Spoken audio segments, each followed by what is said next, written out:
Hi guys, this is gsn.com and I'm here with the Motorola Moto Z Play for a full review. We've already reviewed the Moto Z, the regular one, the Snapdragon 821, and we're here with the Moto Z Play. It's still a modular phone, but its specs are more towards the mid-range area. It's sort of like a lighter Moto Z with some extras and some minuses. So it's still a modular phone. You can attach modules here at the back, and the price has gone all the way down to $400 at least on Amazon for the 32GB version. It debuted towards the end of 2016, so it's relatively fresh still. It comes in black, silver, white and gold, and it's an upper mid-ranger that can fight flagships somehow. Design-wise, it feels like it has a bumper case. That's my feeling. If you look at its frame, it feels totally like a bumper case, and it's got a pretty solid design. It's well built. It has a glass back that's very reflective and catches some fingerprints and grease from your hands. We got a not very aesthetically pleasing fingerprint scanner here, not the prettiest in the world. It measures 7mm in thickness. While it may seem impressive, it's no match to the incredible 5.2mm waistline of the Moto Z. It also weighs 157 grams, which is reasonable for a 5.5-incher, as this model is. It's quite wide. It's actually hard to use with a single hand, so I can barely do that. You will need two hands when playing with it. It's got some rough edges here. You can actually feel the metal digging into your palm after long periods of usage. In the end, we remain with a solid build, premium materials, but not the comfiest phone in the world. The back is also rather prone to scratches, and these buttons here are a bit too tiny for my liking, and also you can confuse them. The volume down and the power button, you can confuse them all the time, being so close and feeling the same. Of course, this one is a bit ridged, so that helps it. Anyways, not the comfiest phone in the world, but at least well built and premium. On the display front, we're dealing with a 5.5-inch Super AMOLED Full HD panel with a pretty okay bezel size. It has Gorilla Glass 3 protection, and you can opt for Google Photos as your pre-installed video player. So let's put it to work. And this is our usual test video. What we're dealing with here is a crisp image that's also pretty vivid. We got very well calibrated colors here. The image is bright, the blacks are deep, of course, for an AMOLED. We got wide view angles, and the contrast was fine even in the sunlight. Now we proceeded to the test, and under the microscope, this is what the screen looks like. It's got a pentile matrix arrangement, and we measured the brightness. We achieved various results: 408 lux, 444 lux, or 4 to 6 lux. Is not constant in some areas of the screen, but in the end you will not notice that with your eye alone. So this is the biggest value, 444 lux. It's rather good, doesn't break records, but still quite good. It beats the LG G4 and the Huawei Honor 8, so not bad. Scores below the Moto Z, and it's 491 lux, and also below the HTC One M8, for example.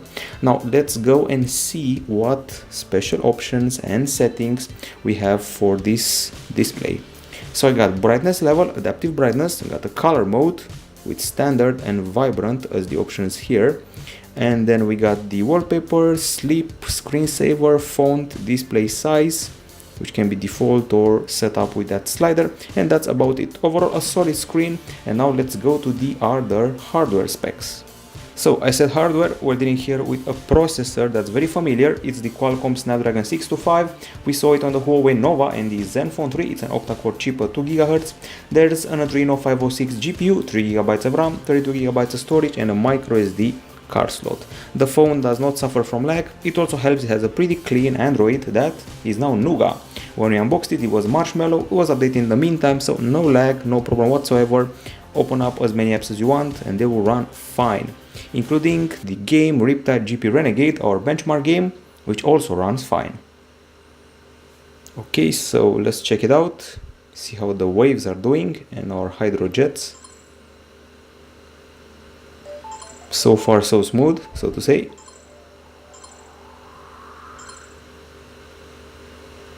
The game actually debuted on consoles first, so that's got to count for something. Nice looking water, by the way. Everything is pretty crisp here, and here we go. Pretty good rendering, textures, frame rate, lighting, shadows, everything checks out just fine. So gaming is nice on this upper mid-range phone. Basically no difference from the Moto Z, at least at first sight. Now if you want to talk about benchmarks, we also did those and we have them here. We start with the usual quadrant, which is here, and in quadrant you should know that we beat the Huawei Mate 8 and the Huawei Nova Plus, but score below the Galaxy S6. Now in Antutu, let's see what happened there. That's the score we achieved. Not exactly impressive, but we beat the Huawei P9 Lite and the Motorola Moto M, scoring below the Xperia Z5 from Sony in the process. In the gamers benchmark, which is 3D Mark Ice Storm Unlimited, this is the score. Also not very impressive, but at least it beats the Huawei Nova and also scores below the OnePlus One, so not exactly hugely impressive.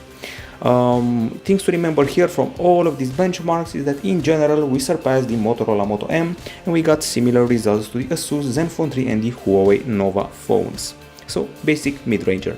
Now as far as the temperature is concerned, we get 34.3 degrees Celsius after running the game you saw before, so no overheating here, and also we achieve only 29.7 degrees Celsius after running GFX Bench. It's one of the coolest phones out there, which is nice to have. And now, one of the selling points of the phone, believe it or not, is the battery. What we're getting here is a 3510 mAh battery, while the Moto Z had the 2600 mAh battery. On paper we were promised 50 hours of mixed usage, and guess what? We actually got a lot of usage from this phone. For example, our HD video playback in the loop test revealed 18 hours and 5 minutes, which is actually the 4th placed phone from all the models we tested. It's simply superb. It beats the Galaxy S7 Edge, it beats the AllView P8 Energy Pro, and it beats a ton of battery phones. Still, it remains below the likes of the AllView P8 Energy and the Asus Zenfone Max, but once again, 4th place and top includes battery phones, so that's excellent. Now when it comes to continuous usage, another bomb, 14 hours 24 minutes, is the 3rd placed phone and it beats the AllView P9 Energy and the Xiaomi Redmi Note 3. It's possibly the best mid-range battery we've seen ever. It only scores below the Asus Zenfone Max and the AllView P8 Energy, so simply fantastic. When it comes to the charging, well, in 5 minutes you get 6%, 15 minutes 21%, with 30 minutes of charging you get 39%, and a full charge is done in 1 hour and 43 minutes. Of course, we have options for the battery. Got a battery saver, you can turn it on or off, there is battery optimization, and that's that. Now, in case this is not enough for you, you can attach the Incipio off-grid power pack. It's priced at around $99 or so. You attach it via the pins at the back. It gives you an extra module of 2220 mAh up to 22 hours of usage, so you get extra battery life here thanks to snapping this up. It's actually not necessary because we get a superb battery life on this phone, but just so you know it, we have modularity. Okay, we proceed further and I'm going to tackle the acoustic issue here. Not exactly an issue. We have the earpiece serving as the primary speaker here and Google Play Music serving as the primary music player. And we get a pretty stock affair when it comes to the equalizer. Here we go. Wired stereo or speaker, bass punch, extreme bass, balanced, and these 5 channels, and wired stereo with some extra options. Now I guess it's time to let the music speak for itself, so let's listen to some tunes.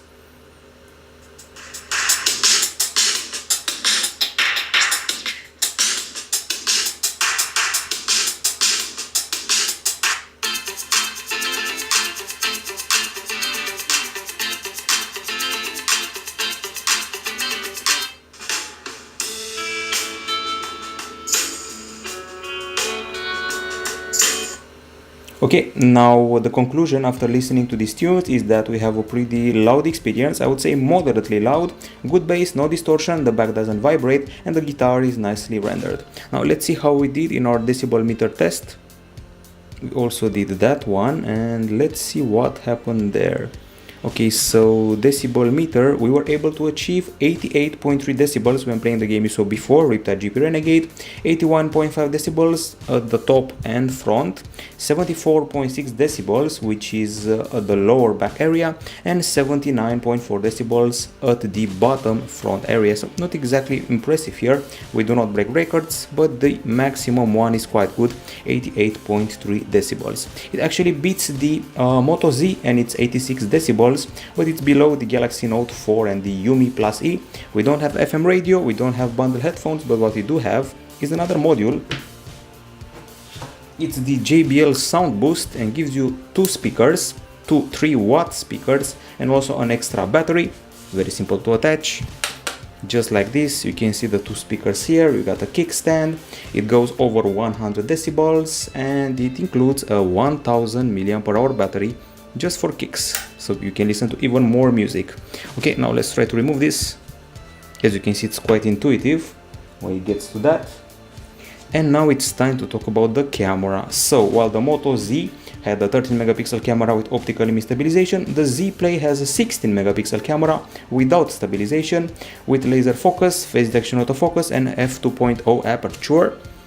That's at the back. So that's the camera I was talking about. Dual LED flash, 60 megapixel, laser autofocus, face detection autofocus, and f2.0. At the front you can already see the flash, 5 megapixel camera, LED flash, wide angle, and all that. Okay, so it's time to go to the camera interface and see what we're dealing with here. The camera app starts up pretty fast. I would say that the focus speed is pretty okay. Picture taking is pretty fast, and the zoom is sometimes finicky because the phone cannot tell if you want to change the exposure or zoom, and as you can see, sometimes poses some problems when zooming in or out, so it's a bit finicky.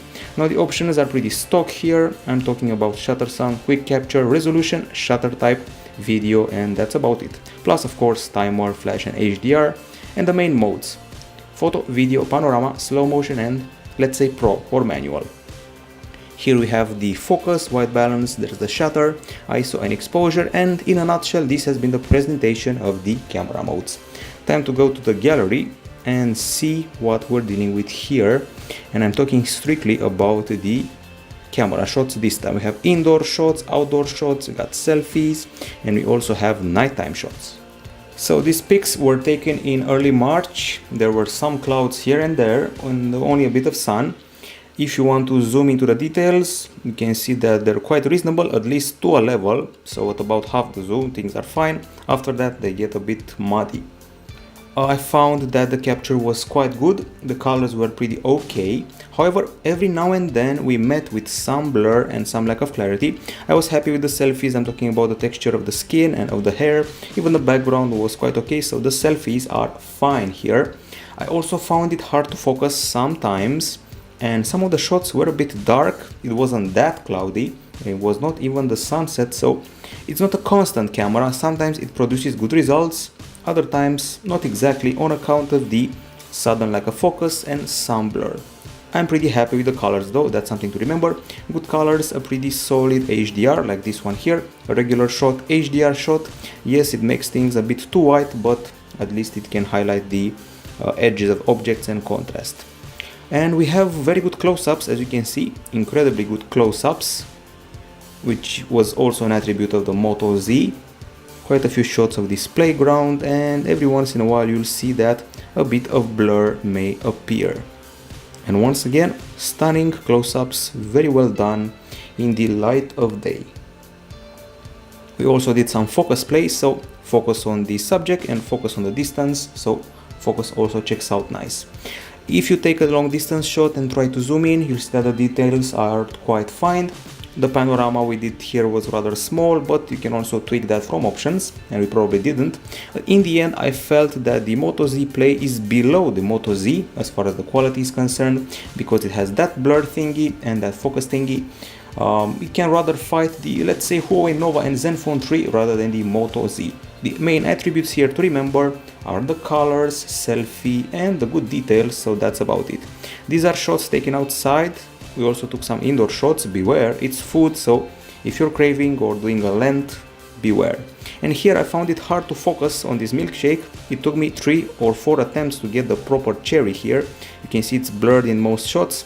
And here we have the burger, and check this out, we had to focus once again 3 or 4 times on this piece of burger in order to get a proper texture of it. So only the 3rd attempt was met with a good focus. Something to remember here. Okay, that's it in a nutshell for the daytime and indoor capture. We also have nighttime capture. So what's that about? We have a good texture and lighting. One would say it takes better pictures at night than during the day. At least There are fewer pictures blurred at night than the daytime. I know that sounds weird, but that's what happened. We got a pretty okay clarity, a nice rendering of the street lamps without making them overblown or other things like that. It's basically close to flagship quality. There is of course some distance blur, the flash tends to make everything a bit too white, but in the end we were pretty happy with the results. Check out the lighting sources that were rendered quite okay.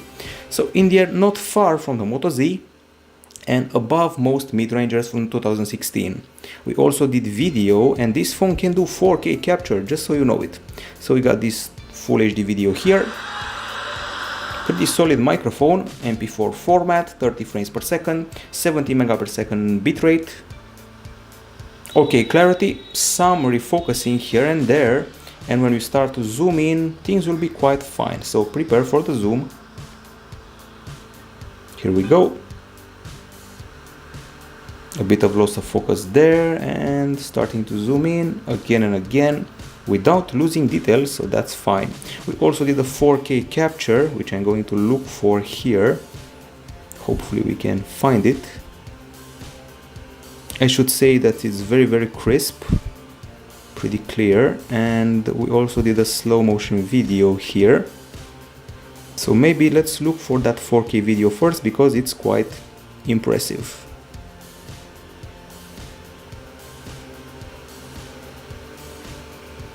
Okay, so still looking for it, and that's probably it. So what the 4K video has is the fact that it's crisp. It's got a 52 megapixel bitrate, good colors and lighting, seamless exposure,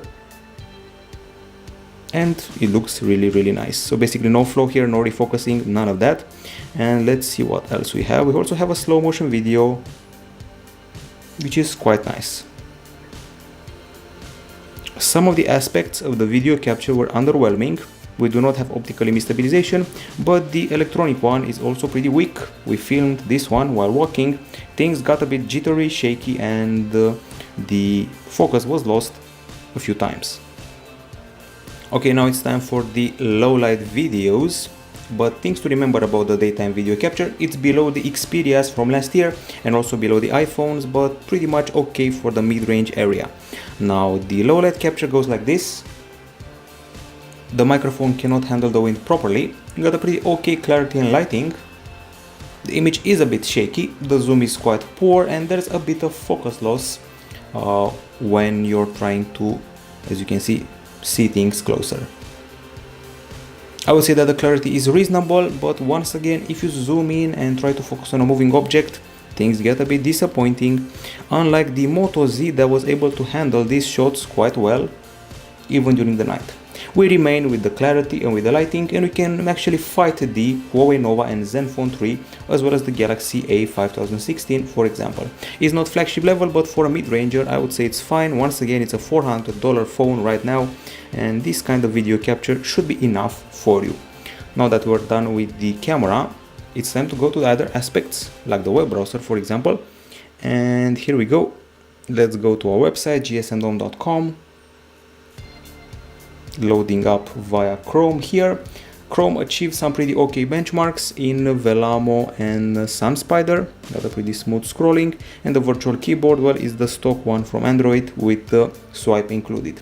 Now on the connectivity front, there's USB Type-C here. We got an audio jack. We got a dual SIM setup in some countries. We got nano SIM card slots. 3 microphones available. There's Bluetooth 4.1, there's LTE, Wi-Fi A, BGN, GPS and NFC, and there's no radio, no FM radio, in case you were wondering. The calls were quite loud and clear, the sound was crisp, we had good noise cancelling, and the microphones were quite solid. The dialer is of course stock, and we also measured the connectivity speed. We achieved up to 90 megapixel in 4G downloads, 45 megapixel in 4G uploads, and in Wi-Fi we went up to 170 megapixel downloads, 25 megapixel uploads, so that's rather good, I'd say, within the normal limits. So if you watched our unboxing of the Moto Z Play, back then it came with Android 6.0 Marshmallow. Guess what? We updated to Android 7.0 Nougat. So you know the story, it's stock here, nothing out of the ordinary, nothing fancy. We got a multitasking area, and you can touch and hold the window and drag it there for the sake of split screen. So you can use Google Play Music and Chrome, for example. You can use them at the same time. As you can see here, you can split the screen and allow one of the windows to take up a bigger space. So that's split screen, and that's multitasking in a nutshell. Okay, now the rest, drop down area with wider notifications, typical for Nougat, quick settings that are now compact or expanded, and they have 2 windows. And if you keep the home screen pressed, you get your wallpapers, widgets and settings, stock widgets, of course, except for the one here from Motorola, time and weather. And other than that, well, it's time to go to the settings, which are also kind of stock. Connectivity, display, notifications, apps, storage, users. There is one for Moto Mods with software updates included. Location, security, Motorola privacy, and let's tackle security. So you can lock the screen or use the fingerprint for that. Continue, use the pin. The fingerprint scanner is here, not the prettiest in the world, as I said before. Okay, done. Find the sensor, get ready, and here we go. 1, 2, 3, 4, 5, 6, 7, 8, 9, 10, 11, and 12. Okay, fingerprint has been added, and let's see just how accurate it is. First, you have to enable it. Okay, so here we go. Quite fast, quite accurate, and you can actually lock the screen if you double press it twice. Come on. I'm guessing that's a special option that has to be activated.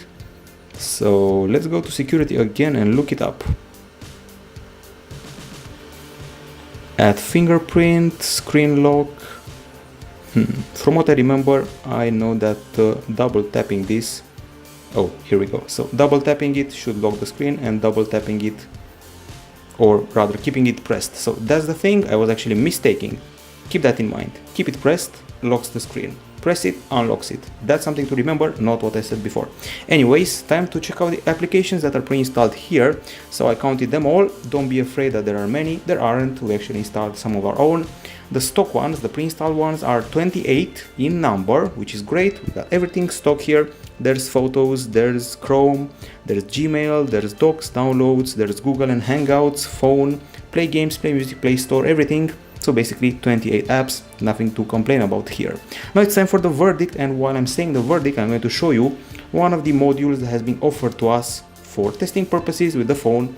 It's the Moto Insta Share Projector. So it's a DLP projector, costs around 300 euros. That's the projector here, that's the kickstand.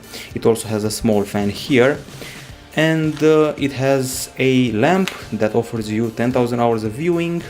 It's got 480p DLP action, 50 lumens, 70 each diagonal projected, and as I said before, it's time for the verdict. We got a good screen on the phone, good build, okay performance, a stellar battery, and also solid selfies, okay night shots, and modern connectivity, clean OS, and we receive Nougat quite fast. On the con side, we get the fact that it's not exactly a very comfy phone with that big metal edge, could be louder. There were some blurred shots for the camera, and also it feels below the Moto Z camera wise. We got no optical image stabilization here, no FM radio, and some strange colors here and there when filming. Okay, so those were the pros and the cons. This has been the modular phone Moto Z Play. It's one of the best mid-range phones I've ever tested, and certainly the best mid-range phone battery wise, and that's my final opinion about it. So best mid-range battery ever, solid selfies, a pretty okay camera overall, good performance, and it received Android Nougat quite fast. Add to that the modules, and we got a pretty flagship beating package here, provided that you're ready to get over some aspects related to the camera and acoustics. That's it from gston.com. Bye bye.